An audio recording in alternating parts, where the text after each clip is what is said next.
Awakened Radio is brought to you by www.thebarefootguru.com. Visit thebarefootguru.com today for handcrafted necklaces, stones, crystals, hair feathers, primitive medicine dream catchers, smudge kits, medicine bags, all sorts of spiritual aids which will help you to stay focused and creating on purpose.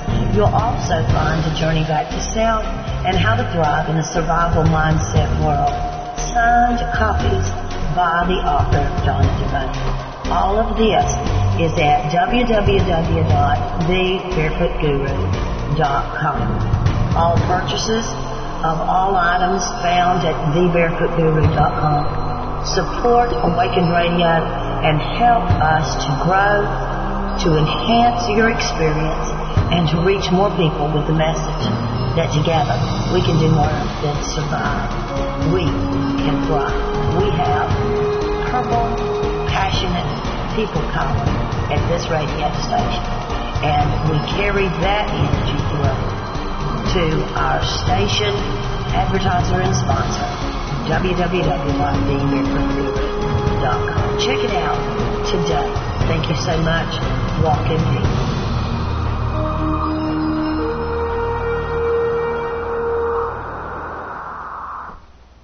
Good evening. You're listening to the American Dissident, and I'm your host, Jeffrey Whittela.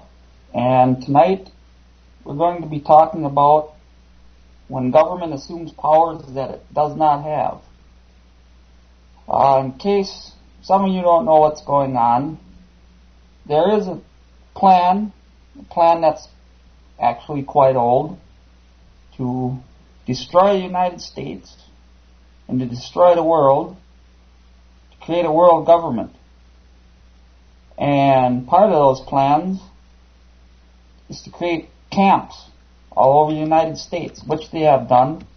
And actually, there was a lawsuit filed many, many years ago on behalf of the people of the United States to get this stopped.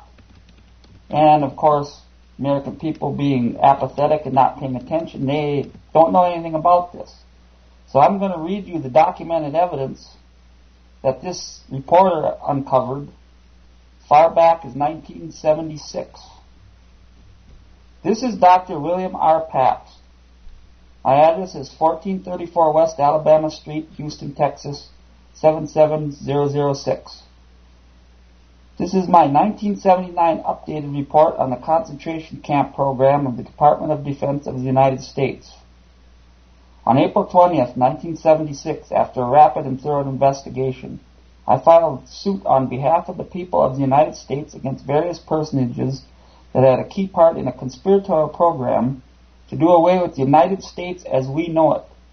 This is the progress report to you, the plaintiffs, you, the people of the United States. The civil action number is 76-H-667. It is entitled Complaint Against the Concentration Camp Program of the Department of Defense. It was filed in the U.S. District Court for the Southern District of Texas, Houston Division. The judge responsible for the case was Judge Carl Buell. You have no doubt heard this story. Once upon a time, under the Nazi regime in Germany, a man worked on an assembly line in a baby carriage factory. His wife was going to have a baby, but the Nazi government would not let anybody buy a baby carriage. The man decided he would secretly collect one part from each department and assemble a carriage himself. When this was done, he and his wife gathered up the pieces and assembled it. When they were finished, they did not have a baby carriage. They had a machine gun. And that is exactly the situation that I'm going to present to you at this time. The Center for the Study for Democratic Institutions recently completed a proposed constitution for the new states of America. The center is Rockefeller funded. To give you an indication of the type of constitution proposed, the term national emergency is mentioned 134 times. The document did not have a Bill of Rights, and the right to own arms was taken away. At the same time, House Concurrent Resolution number 28 awaited for calling a constitutional convention on or before July 4, 1976. The presiding officer of such an event would have been Nelson Rockefeller, Vice President and President Pro Tem of the Senate. This particular resolution awaited in committee, Obviously, money would not be spent on these massive programs unless there would be the chance for the actual implementation of such a scheme. However, in case the American people do not voluntarily adopt a new constitution, less troublesome to those who are desire dictatorship, there is Executive Order 11,490, which will include predecessors when it is cited herein. The Executive Order authorizes the secretaries of the various agencies to prepare for any national emergency type situation, including, but not limited to, those specified in the Executive Order itself. If you read the order, there is nothing at all left to the imagination. For any conceivable pretense, a national emergency may be declared based upon this frightening decree, dated October 1969. The order itself was prefaced in March of 1969 by another executive order, which established the federal regions and their capitals. All the departments of the government were involved, including the LEAA, the Law Enforcement Assistance Administration, and HUE, Health, Education, and Welfare. Congressman Larry McDonald has revealed to Congress that various guerrilla and terrorist groups were being financed by the federal government. Did you hear that? I hope people are listening to this. This was in 1976. Guerrilla and terrorist groups were being financed by the federal government. If the terrorist groups actually began insurgent activities, Executive Order 11,490 would be activated. But as mentioned previously, if you will read Executive Order 11,490, you will see that a national emergency may be declared for any conceivable pretense whatsoever. If the order itself were activated, here's what would happen. The next day, you and your family would be standing in front of your local post office with your neighbors, the front door bursting with block-long lines of people waiting to be registered. After waiting in line with your family for hours, you finally get channeled through the doors. Once inside, you overhear the postal clerk with his sidearm on telling a frightened restraint, "Look, there is nothing I can do. The truck behind the building will take you to a work camp where you have been assigned. Your wife has been assigned to a factory and there's nothing I can do." Then your son or daughter looks up at you with a quivering voice and asks, "Daddy, why are we here?" Well, you see, there's much more to life in a free country than paying your mortgage. You have to be aware of what is going on and act accordingly and participate in government. That is, get involved. Examining the organization chart on Executive Order 11,490 to discover how we have helped finance through our tax dollars the mechanics of the overthrow of the Constitution, Executive Order 11,490 designated certain authorities to the Office of Emergency Preparedness, which in turn designates authority to the various departments of the federal government. Now, I know for a fact, I'm breaking in here with my own comment, that the Office of Emergency Preparedness was changed during the Carter administration, and it was the Federal Emergency Management Agency that went after the Office of Emergency Preparedness. FEMA is the one that is in control of everything now, and FEMA is the one that have been building the camps. And back to the documentation. If order were implemented, the Post Office Department would be responsible for a national registration. The State Department would be responsible for the protection of United Nations personnel or property and prevention of escape from the United States. The Department of Defense would be responsible for the expropriation of industry, direction of services and national production system, control of censorship and communication expropriation of non-industrial facilities. The Commerce Department would be responsible for expropriation, selection, and international distribution of commodities, which would be the actual looting of the United States. The Treasury Department would be responsible for collection of cash and non-cash items, and the recreation of evidence of assets and liabilities. The Justice Department would have concurrent responsibility with the Department of State for prevention of escape from the United States, for replenishing the stockpile of narcotics for a national police force, for correctional and penal institutions, for mass feeding and housing of prisoners, and for use of prisoners to augment manpower, which would be slave labor. The federal bank, which is not a federal bank, would be responsible for regulation of withdrawal of currency. The GSA, the General Services Administration, would be responsible for confiscation of private property for government use. Health, education, or welfare would be responsible for nationalization of education. And that's already been done with the Department of Education. Health services, hospitals, and mental institutions. The Labor Department would be responsible for recruiting manpower, selecting manpower, referring manpower, and allocating manpower, so each particular person that was registered at the post office in this national registration would be told where he or she was going to work. HUD, Housing and Urban Development, would be responsible for transfer of persons to temporary or permanent housing and regional emergency planning and cooperation. The Transportation Department is responsible for emergency enforcement and control and movement of passengers in the emergency operation of the Alaska Railroad. There are two specific agencies here that we need to look at and to keep in mind. They are HUE and Justice Department, as these two agencies are related to the Department of Defense. The various military departments are part of the Department of Defense. Under it, we have the Secretary of Army, Chief of Staff, Deputy Chief of Staff of Personnel and Law Enforcement, U.S. Army's Forces Command, and Continental Army Reserve and National Guard. And under that, we have the four armies dividing up the United States. Under the Fifth Army, we have the Provost Marshal, who is directly connected to the Deputy Chief of Staff for Law Enforcement Personnel. Under the Provost Marshal for the Fifth Army, we have the 300 Military Police Prisoner of War Command at Livonia, Michigan. At this point, I quote from retired Admiral Emil Zumwald's book, On Watch. Kissinger states, quote, I believe the American people lack the will to do the things necessary to achieve parity and to maintain maritime superiority. I believe we must get the best deal we can in our negotiations before the United States and the Soviets both perceive these changes and the balance that occurs. When these perceptions are in agreement and both sides know the U.S. is inferior, we must have gotten the best deal we can. Americans at that time will not be happy that I have settled for second, but it will be too late, unquote.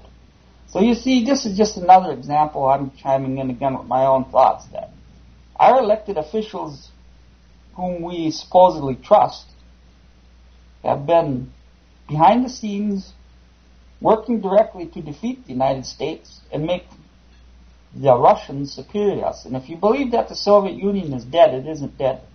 There's a book that was written by Mikhail Gorbachev called Perestroika, or not by by Mikhail Gorbachev. It's called Perestroika. And there's another book that I have in my possession that I'm going to try to quote out of in further episodes, and we'll be talking about this in depth. Back to the documentation. Zumwalt said, then why not take it to the American people? We will not accept the decision to become second best while we are in a position of gross national product twice that of the USSR. Kissinger responds, that's a question of judgment. I judge that we will not get their support, and that we will seek it until the fact, as we would have to. We would lose our negotiating leverage with the Soviets. Zumwalt stated, but isn't that the ultimate immorality in a democracy, to make a decision for the people of such importance without consulting them? Kissinger stated, perhaps, but I doubt that there are a million who could even understand the issue. So there, I'm chiming in again. Henry Kissinger is just another plain old politician who thinks that the American people are dumb and that he has to make decisions for them. And the decisions that have been made for the American people in both political parties have been leading us down one road, and that one road is a world government. And back to the documentation.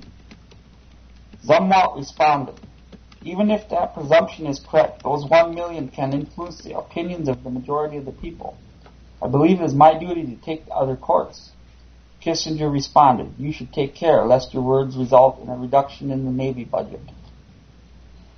So we see what the intention of the State Department is regarding the people. Another fact. On December 30th, 1975, the California National Guard announced in a press release that the state's military police battalions were organized and trained to provide immediate response to virtually every civil and man-made disaster, as well as to assist law enforcement officers in emergency situations to carry out their law enforcement as well as their military mission. When I asked 4 of the defendants in this case for their mission statement, they did not provide it, although they say it is public information.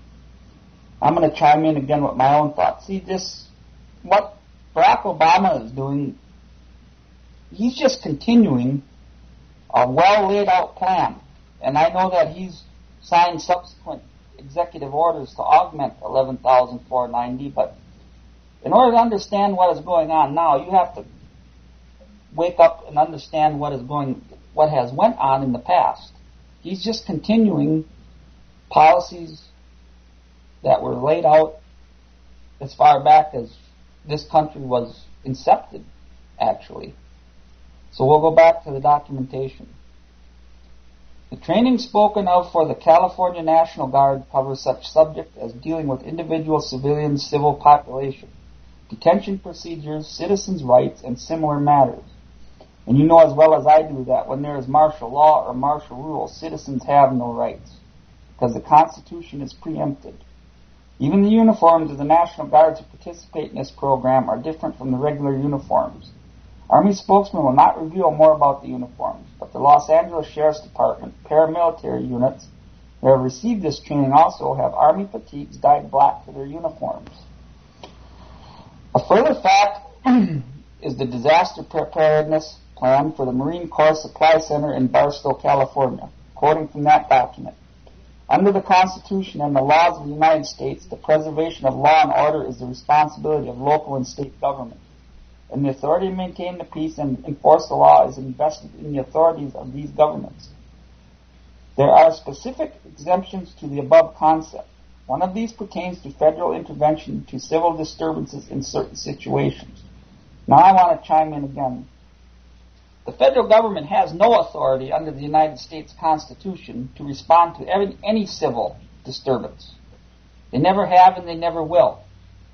They take power that does not belong to them, and the American people have been letting them do it for so long that it is getting ridiculous in the United States. They have no authority to go into the several states of the Union to respond to anything. And if they do it, it's the duty of the state and local elected officials to kick them out. So back to the documentation. Military commanders are deemed to have the inherent authority to take any measure reasonably necessary for the protection of the life and property in the event of a sudden, unexpected public calamity which disrupts the normal process of government and presents an emergency so imminent as to make it dangerous to await instructions from appropriate authorities. This includes law enforcement duties. The manual mentions something called garden plot forces, which we will discuss at length in a few minutes. Don Bell, who writes a weekly report, reported on July 25th, 1975, that in May of 1975, the 303 Civil Affairs Group of U.S. Army Reserves in Kearney, New Jersey, conducted an exercise to sharpen plans for a military takeover of the state government in New Jersey. According to Colonel Francis Clark, they had conducted similar studies on how to seize municipal and county government over the past few years. But this was the first time they had studied state government. Such units were trained during World War II to operate captured governments in foreign lands. We never had federal troops trained to take over governments in the United States. When local violence or catastrophe struck, the National Guard under command of the governor went in action. This is definitely not the situation at this time. On February 16, 1975, in the San Gabriel Valley Tribune, it was reported that the LEAA, funded by the Department of Justice, and the Police Foundation, funded by the Foreign Foundation, are prime movers towards implementing a national police force. Each, however, contends they support local police agencies. The total program involved military units that have the function of taking over the administration of local and state governments. That program is Operation Cable Splicer by Army Civil Affairs Groups, a subplan of Operation Garden Plot, the martial law program. The method by which the national police concept is being presented to the public has changed. It was first disguised under the cover of protection against civil disturbances. This program was as follows. A. Keep the people from gathering in the streets. B. Isolate and neutralize the revolution's leadership. C. Dispersal of crowds and demonstrators. This is followed by successful prosecution in order to, 1, validate the action of police, 2, denying the arrestees propaganda materials, and 3, denying them the opportunity to recover money damages against the police for arresting them. Let me quote for you the scenario which was developed for Cable Splicer 1, 2, and 3 to justify the needs for dealing with civil disturbances. Phase 1. An arrest and shooting provoke crowd unrest and threats against public officials, and a riot begins to form. Phase 2. Police vehicles are ambushed. Various attempted assassinations of public officials occur. Destruction and raiding of armories occur, and thousands of people begin to gather and local police lose control. Phase 3. Increased movement of rioters in the crowds must be dispersed before they become sympathetic with the rioters. The National Guard and the local police lose control. And I'm going to chime in again. This Occupy movement that's going on around the United States is not a benevolent movement. They are well-funded and well-financed by these same people that are trying to take over the United States. And the scenario that I just laid out for you in this documentation has happened already in the United States to a certain degree. And if they keep moving this way, it's only going to get more and more violent, and the rest of this is going to start to unfold. And I would bet everything that I own, which isn't a lot, that is exactly what's going to happen. And back to the documentation. This scenario provides for an orderly transition from state to federal control. The Deputy Attorney General of California commented at a Cable Splicer 3 conference that anyone who attacks the state, even verbally, becomes a revolutionary and an enemy by definition. So you see, they've had this in the laws and everything for years. This is nothing new what's going on in the United States. It's only starting to become more and more prevalent as the economy gets worse and worse. So back to the documentation. They are the enemy and must be destroyed. This program was taught in almost every state west of the Mississippi River and included as participants local active military, reserve military, and civilian police. The course name was Civil Emergency Management Course. The official explanation that was to be given, if any questions were asked about the program, was, this activity is a continuous joint law enforcement military liaison effort and a continuation of coordination established this year. In 1976, the Oakland Tribune carried the most complete explanation of what is planned. It is reported in its entirety in the National Chronicle, which added an analysis to the story. The Oakland Tribune's editor died suddenly after the story was published, and I quote, "Last Saturday, the California National Guard unveiled a new law enforcement assistance force, LEAF, a specially trained and outlined military police unit. These members will serve as shock troops to the state's war against political prisoners and demonstrators." I saw a full dress exhibition of what the California National Guard has planned for the next American Revolution. Helicopters, SWAT teams, civilian military policemen in jackboots and helmets, 12-gauge shotguns, 38 and 45 caliber pistols, radios, walkie-talkies, and electronically controlled intelligence centers wired for instant communications with any police force in the state. LEAF is a 1,000-member unit put together this year to handle unique law enforcement problems, such as mass civil disobedience, protest demonstrations, and riots. In other words, breaking heads and taking names. LEAF has the support of Governor Brown, $250,000 worth of grants from the federal government, and no public opposition from civil liberties groups. Again, I'm going to chime in. Isn't it interesting that Governor Brown is once again the governor of California, and you think that's by any accident that he was reelected? So we'll go back to the documentation. For all its ineptitude, however, LEAF has a frightening possibility for a civil liberties standpoint. It is a direct product of the California Cable Splicer Conferences, a series of high-level secret meetings between government officials, law enforcement officers, and military planners held during the late 60s and early 70s. The meetings were held as late as 1975, so far as many public records show. These were the conferences which Counter Spy magazine had identified as California's Garden Plot subplan. Gary Davis, Governor Brown's right-hand man, says LEAF is to assist civil police, not to replace them. Gary says civilians could expect a civilian-type law enforcement rather than what is commonly known as martial law. Despite this assurance, LEAF's exercises look disturbingly like the military coup described in the novel 7 Days in May. Leaf soldiers with nightsticks stood at intersections, stopping cars with suspicious occupants, checking ID cards, and generally intimidating onlookers with their SWAT-style uniforms, their sidearms, and helmets. Perhaps more ominously, several participants in the role-playing exercise Saturday admitted that, even under simulated pressure, there has already been a number of incidents where the Leaf troops used excessive force to quell disturbances, even though their orders forbade it. End of quote.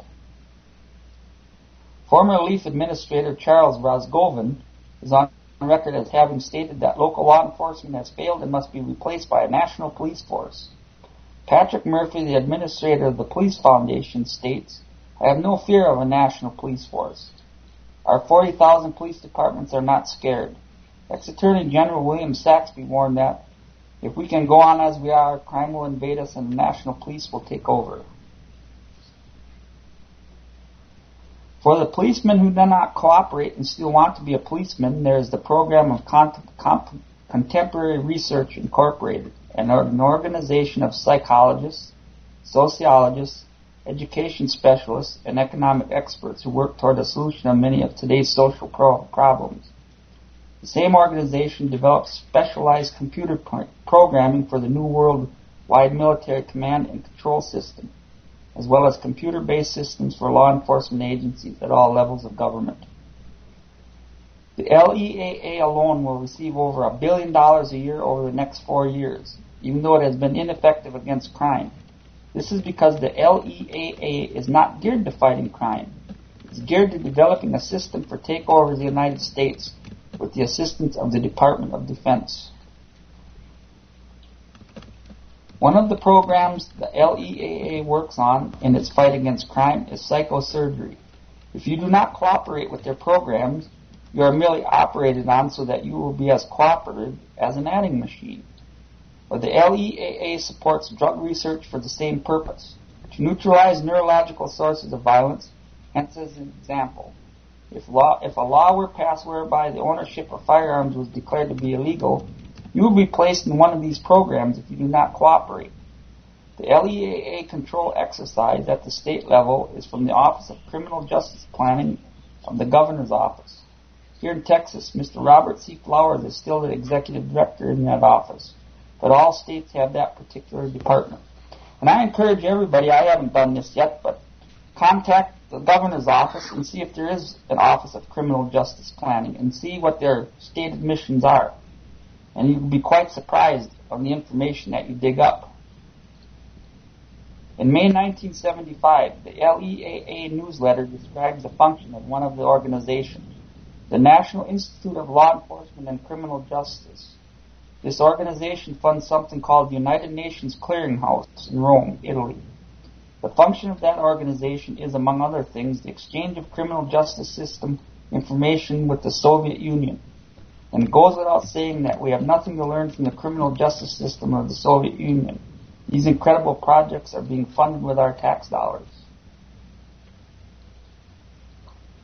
The code name for these projects are Garden Plot and Cable Splicer. Garden Plot is the program to control the population. Cable Splicer is the program for an orderly takeover of the state and local governments by the federal government. An investigation was completed in November 1975 by 4 sources: the conservative publication American Challenge, the leftist New Times, Foundation Finance Fund for Investigative Journalism, and Don Wood of the trustworthy Ozark Sunbeam.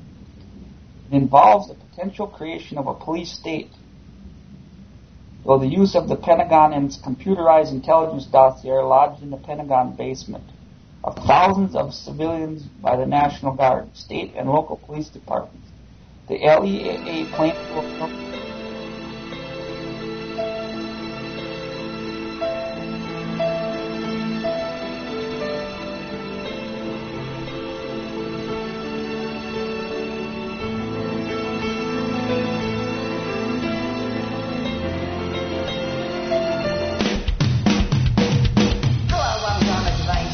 owner at awakenedradio.net, and I do want to thank you so much for your support, for taking time to visit our website, and listening to our many delightful and informative and inspirational hosts at Awaken Radio.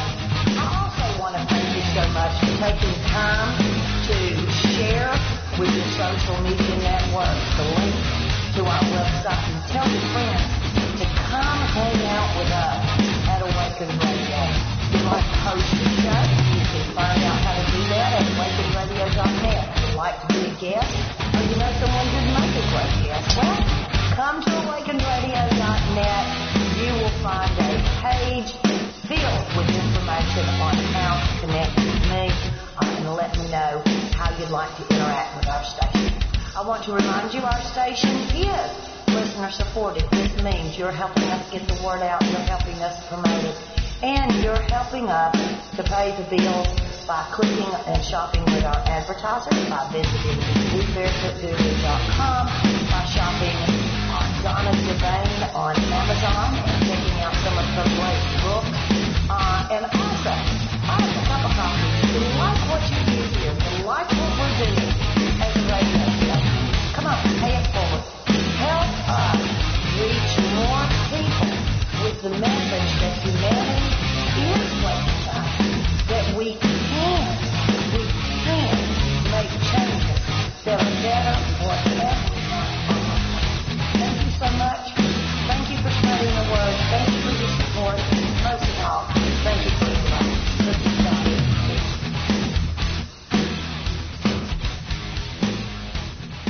And we're back.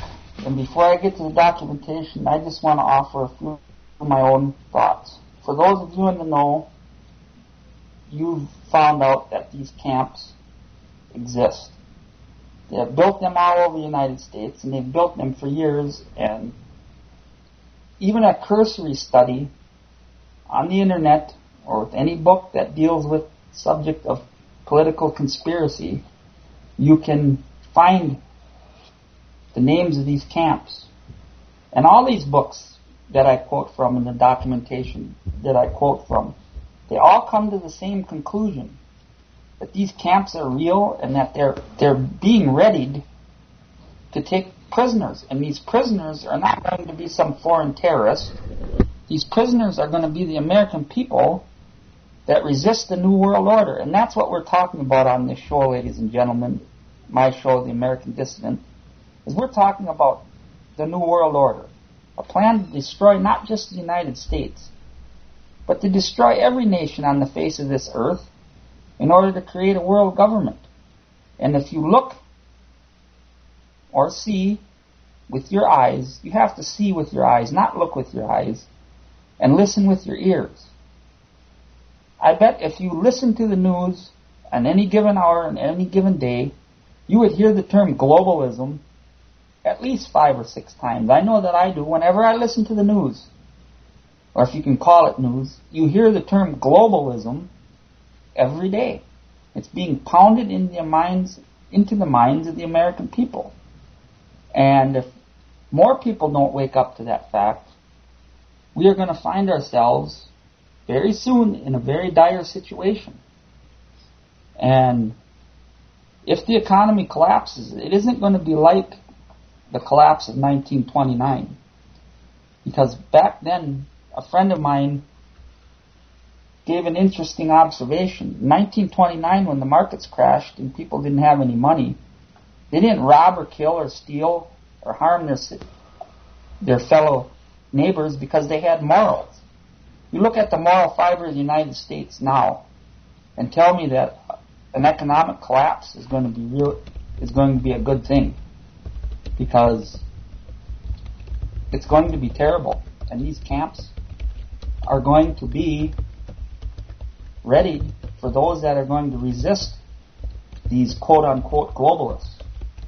So back to the documentation. Brigadier General J.L. Julenik, Senior Army Officer of the Pentagon National Guard Bureau, has admitted, "I know of no state that did not have some form of these exercises within the last year. Today, the Cable Splicer Handbook is composed of 6 loose-leaf, 3-ring binders that are merely an outline for the impending takeover and destruction of our Constitution. The 6th Army used the term cable splicer for the name of the operation, but it has not revealed the name of the operation in the other military areas within the U.S.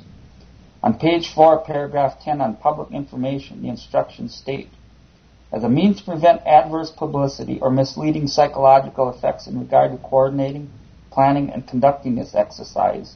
All military participants involved will perform such duties in civilian clothing. When exercise-oriented activities are conducted at law enforcement facilities, in the event inquiries are received regarding this exercise, the response should be limited to identifying the activity as a continuous joint law enforcement military liaison effort and a continuation of coordination established last year.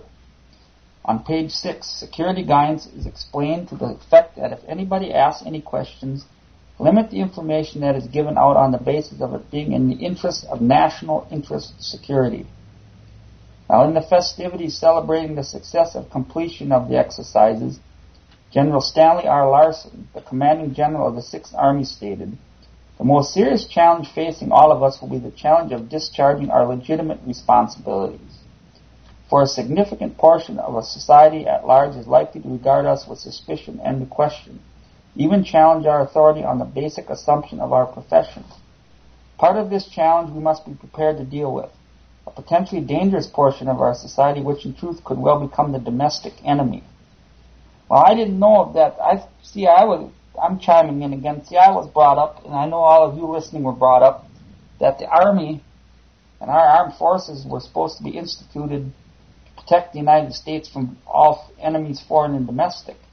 But here we have a general, and this, I know this was back in 1976, talking that the American people will be the enemy according to him, and that's just paraphrasing his words.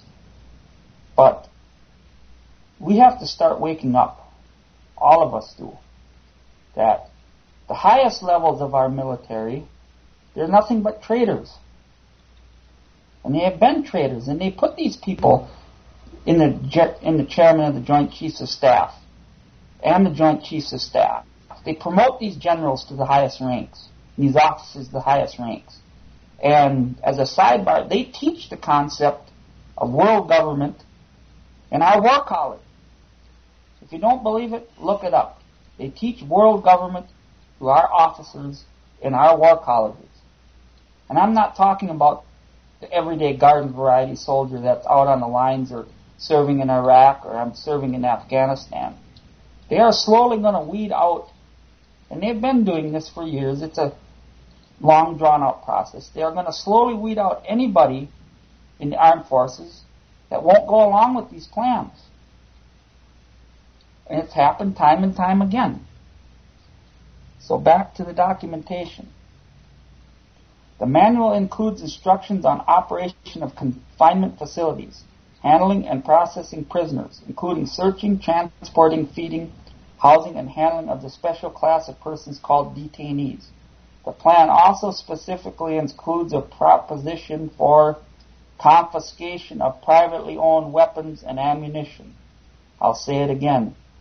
Confiscation of privately owned weapons and ammunition. If you think they aren't ready to disarm us, I'm chiming in again, they've been ready to disarm the American people for a long time. And once they are able to implement these executive orders, that is exactly what they're going to do. They've done it throughout the history of the world. They've done it in England. They've done it in Australia. They've done it in Canada. Certain people still own firearms up there, but they have disarmed every nation on the face of this earth already that still had the right to own firearms, and it is going to come here. Back to the documents. The Army has over 350 separate record centers, and this is, I'm talking again, chiming in, this was back in 1976, that the Army had over 350 separate record centers containing substantial information on civilian political activities. Virtually every major Army unit has its own set aside from this. The 5th Army of San Antonio has over 100,000 files of its own. The overall Operation Command Post is a domestic room of the Pentagon. There are 25 million cards on individuals and 760,000 on organizations held by the Defense Central Index of Investigations alone. Now here again I'm chiming in. Isn't the United States military supposed to be used to fight our enemies? What are they doing keeping records in the Pentagon on American people, on American civilians? Now, I know that there are domestic terrorist groups in the United States, but this was back then when there was a population of, 200 million, 250 million people, and they had already had cards on about 10% and information on about 10% of the population. And since then, with the advancement of our technology and the advancement of the way they can do things, they have a file, I am willing to bet, on every person that lives in the United States. Back to the documents. And this information includes political, sociological, economic, and psychological profiles. All this type of information on 25 million Americans. Since 1970, local, county, and state police forces all over the country have undertaken crash programs to install various kinds of computerized information systems. A large portion of this is being paid for by the LEAA beginning in 1970. Congress and the Joint Chiefs of Staff ordered the destruction of all these data banks, but they were not destroyed. All the outlawed collection is now located at Mount Weather, Clark County, West Virginia. And I'll chime in again. I did research on Mount Weather in West Virginia, and is one of the most heavily guarded sites in the United States. You can't get anywhere near Mount Weather without proper clearance. A lot of people don't know that it even exists, but it's inside one giant mountain. It's a contemporary of NORAD. It's the NORAD of the eastern part of the United States. And similar Pentagon facilities designated as adjuncts to the President's emergency powers under the executive orders. The cadre of specialized persons to enforce this plan are found in the U.S. Army Reserve's Military Police POW Command at Livonia, Michigan. Mr. Fennerin of the 300 Military Police POW Command at Livonia told me, when I called him from the Federal Information Center at Houston, that the camps in the command were for foreign prisoners of war and for enemies of the United States. I asked him if enemies of the United States included U.S. citizens. He became angry, wouldn't deny it, and referred me to a very sinister individual at the Army Reserve facility here at Houston, who I talked to, who explained to me that the prisoners were called inventory and internees. He would not deny that the camps were for U.S. citizens. I called the Pentagon, spoke with the defendant there, and then with the Provost Marshal of the Fifth Army. And do you know what? Not one of these persons would deny the system was for U.S. citizens. The Provost Marshal for the Fifth Army, when I mentioned the names of the campsites, said, well, at least you've got that right. The names of the detention facilities that I gave him were a list that I had acquired from the Ozark Sunbeam. The list of names was the same list of facilities designated under the old Detention Act of 1950 as emergency detention centers. But there is only one problem. That act was supposed to have been repealed in 1971. After some research, I found out what the problem was. One congressman, when the hearings were held for the repeal of the Emergency Detention Act, mentioned that there are 17 other bills of law that provided for the same thing. So it didn't matter whether they ever repealed the Emergency Detention Act. The public was in fact tricked by the Congress of the United States. Here at the designated sites, tucked away in the Appalachian Mountains of central Pennsylvania, is a bustling town of approximately 10,000 people. 15 to 20 years ago, it was a sleepy village of 400.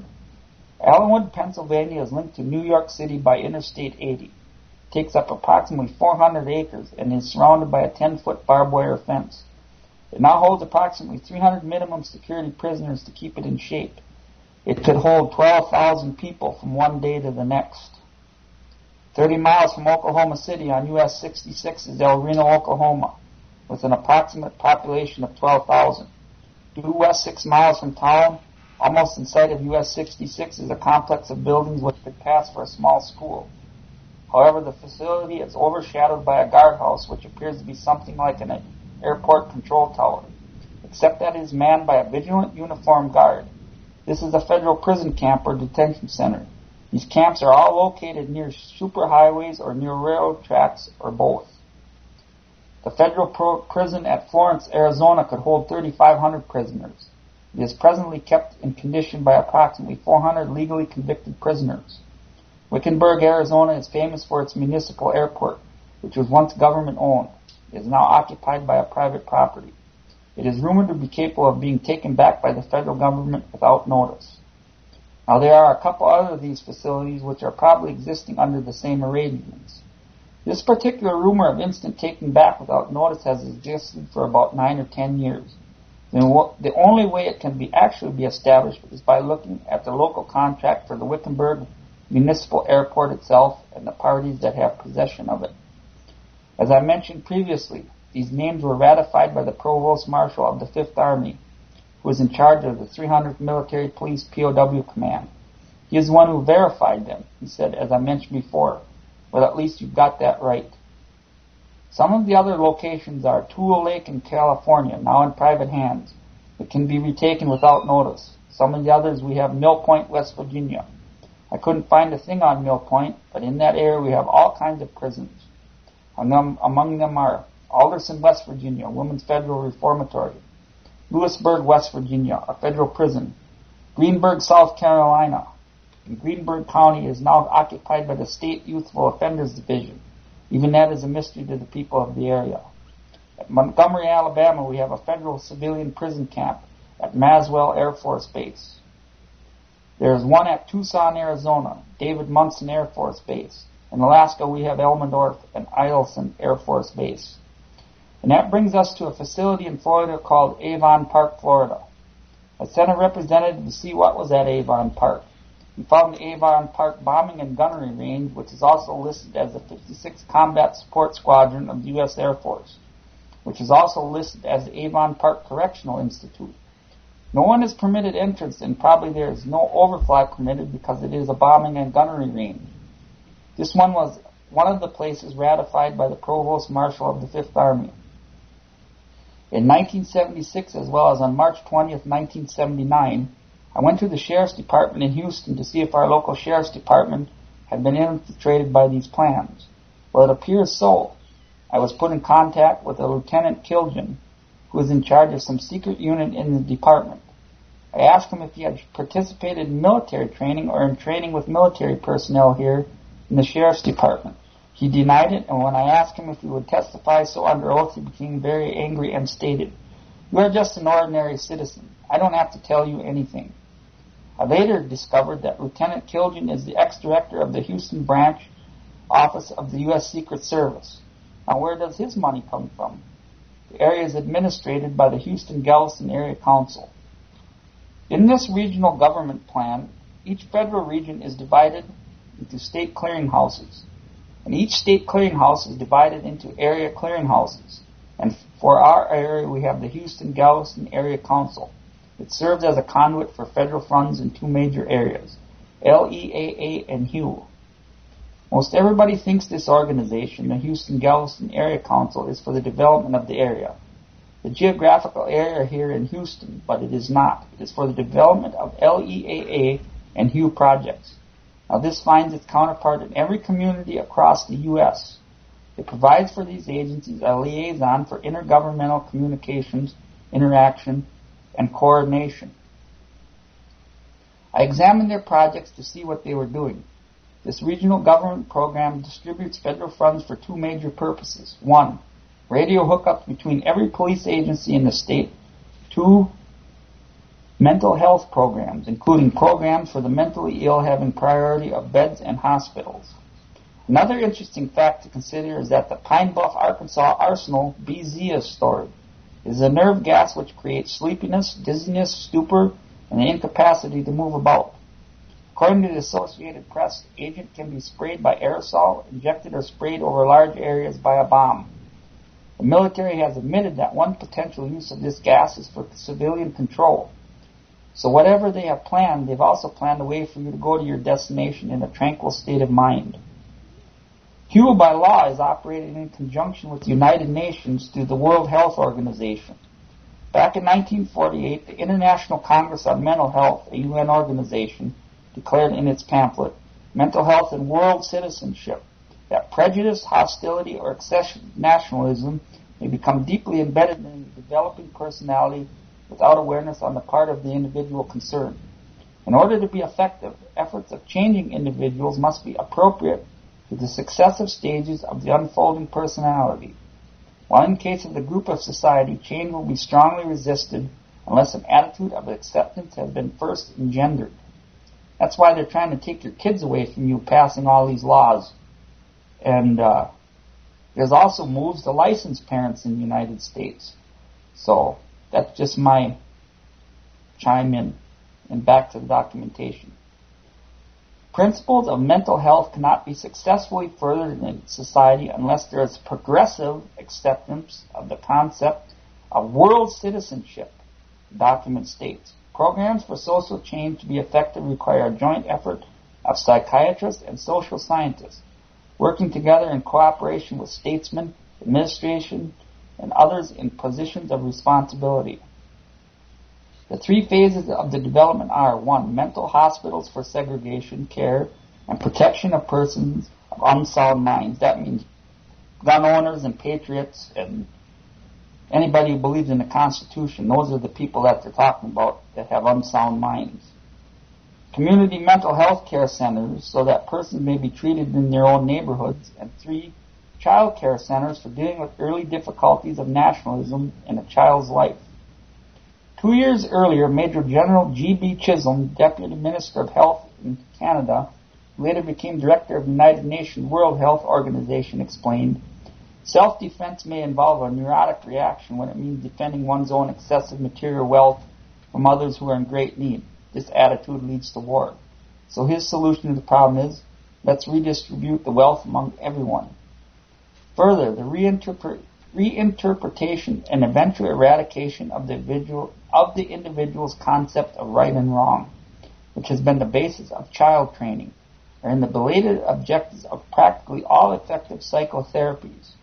Now, if we digest even further to Beria, phonetic spelling, the director of the Soviet secret police in the 1930s, we see that he explained the communist political strategy through the use of mental healings of psychiatry. Psychopolitics is the art and science of asserting and of maintaining a dominion over the thoughts and loyalties of individuals, officers, bureaus, and masses, and the effecting of the conquest of the enemy nations through mental healing.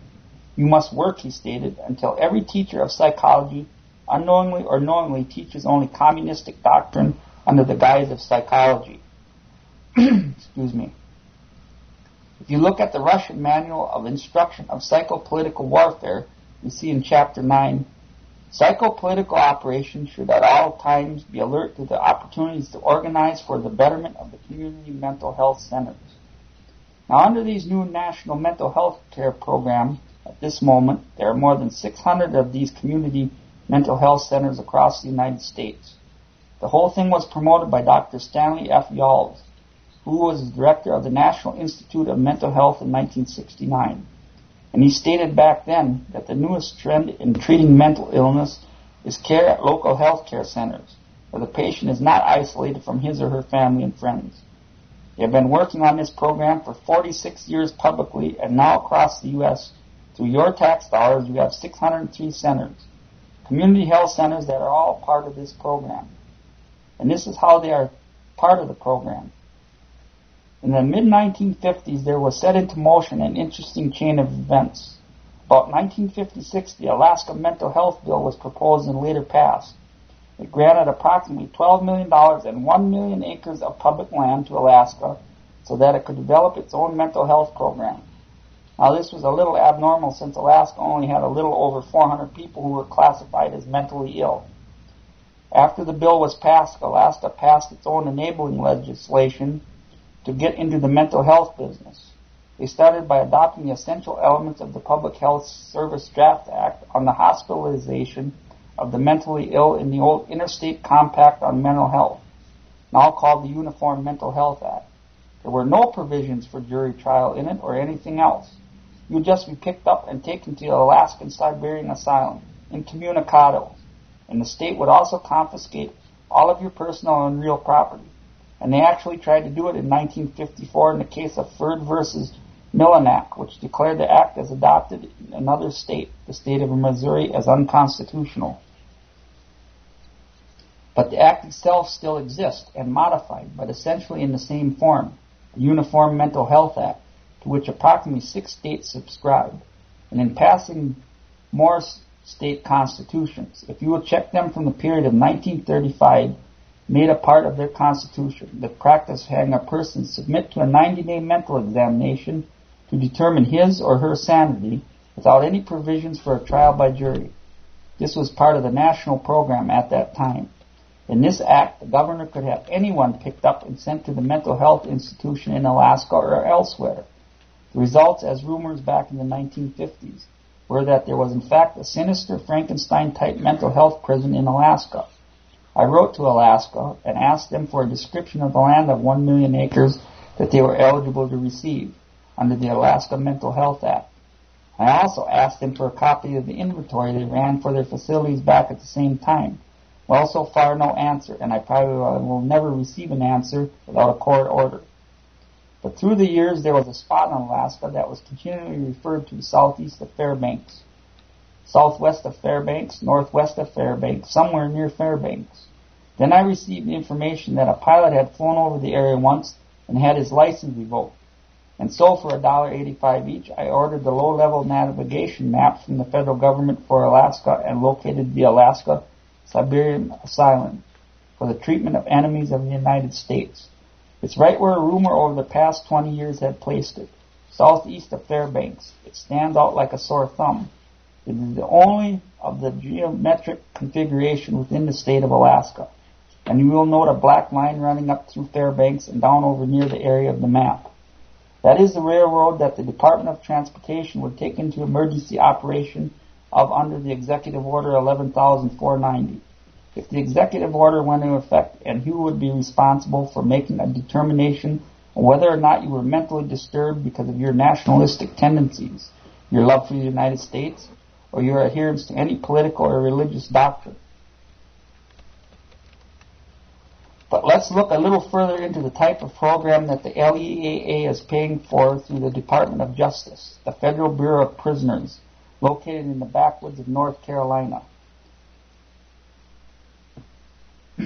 near a tiny village called Butner. It is constructing a mammoth 42-acre research complex for prisoners from throughout the East who will be sent for experiments to test new behavioral programs and techniques. Target date for completion of this entire system is ironically 1984. And we are going to wrap this up because we are getting close to the end of the program. And like I said, ladies and gentlemen, for all of those of you that are listening, do a cursory study of FEMA. Their role in the law is not to respond to an emergency. Their role is to take over the functions of government once an emergency is declared. And, as you have seen in the wake of Hurricane Katrina, just exactly what scenario could unfold in the United States.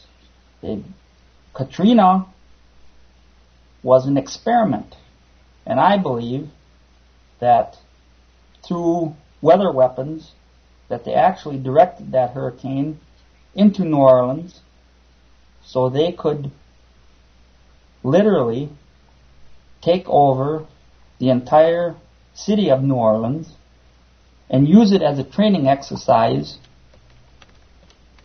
for what's going to happen nationally.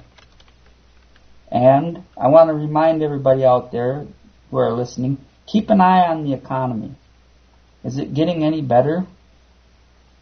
It's in fact getting worse. And you need to stock up on food, medical supplies, guns and ammunition. And even if you don't think anything bad can happen, just remember the Boy Scouts motto, always be prepared. Thank you and God bless you.